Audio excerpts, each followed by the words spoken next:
खंडेरायाला हळद लागलेली असताना, साखरपुडा झालेला असताना खंडेराया पालीहून एका भक्ताला भेटण्यासाठी लग्न अर्ध्यावर सोडून भक्ताचे भेट घेण्यासाठी निघालेले होते।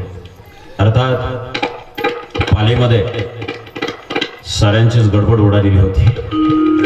आईने लग्न मुहूर्त जवळ आलेला असताना प्रत्यक्ष नवरदेवच जर मंडपात नसेल तर लग्न होणार कसं?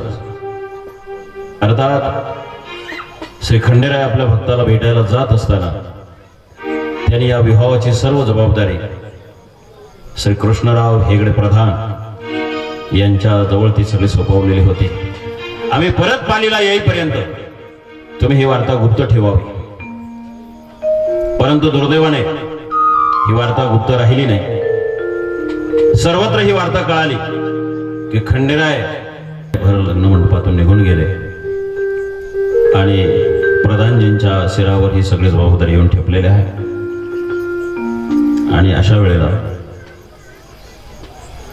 खंडेराय त्या ठिकाणी आपल्या भक्ताला भेटायला निघाले। खंडेरायांचं भक्ताचं नाव आहे भाणू, परंतु इकडं लग्न मंडपामध्ये नवरदेवच नाहीये याची चिंता साऱ्या वऱ्हाडी मंडळींना लागली आणि होण्याकरता ही वार्ता माळसादेवीपर्यंत जाऊन पोहोचलेली आहे। माळसादेवीने खूप काही प्रयत्न केले, देवांना निर्वाणीचे विचारले, तुम्ही माघारी फिरणार आहात की नाही? खंडेरायांनी सांगितलं नाही। मग आपण कुठे निघाला? खंडेरायाने आता मात्र पत्ता सांगितला, मी चंदनपुरी निघालो।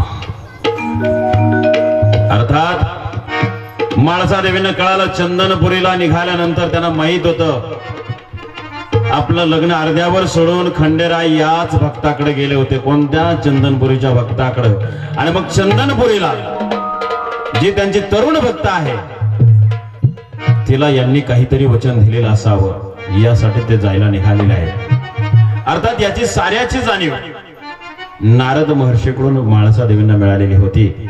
नारदांनी त्या ठिकाणी माळसादेवींना सगळे हकीकत सांगितलेली होती की बानाई नावाची एक तरुण भक्त देवाची दिवस रात्र त्या ठिकाणी पूजा करते, देवाचं मन तिनं जिंकून घेतलेलं आहे। आणि मग भाळसा त्या ठिकाणी विचार करतात यांना जाऊन नाही दिलं तर बरं होईल, कदाचित बाणूला माझे सवत करून घेऊन येतील। म्हणून माळसादेवीने खंडेरायाला जाण्याला आटोकाट प्रयत्न केला विरोध करण्यासाठी, पण देव होते ते, त्यांना कोणतीही गोष्ट अशक्य नव्हती। पंचमहाभूतांना आडवं पाठवलं पण देवाने त्यांनाही परतावून लावला। अनेक देवदेवतांची मदत घेतली पण सगळे देव खंडेराया पुढे त्या ठिकाणी नतमस्तक होत होते। अशा वेळेला माळसादेवींचा नाईलाज झाला, देव निघाले आणि देव निघाल्यानंतर देव चंदनपुरीच्या धनगर वाड्यामध्ये गेलेला आहे।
आमचे नवनवीन का व्हिडिओ पाहण्यासाठी व्हिडिओ खाली दिलेल्या सबस्क्राइब बटनवर क्लिक करा आणि हो या घंटीला क्लिक करायला अजिबात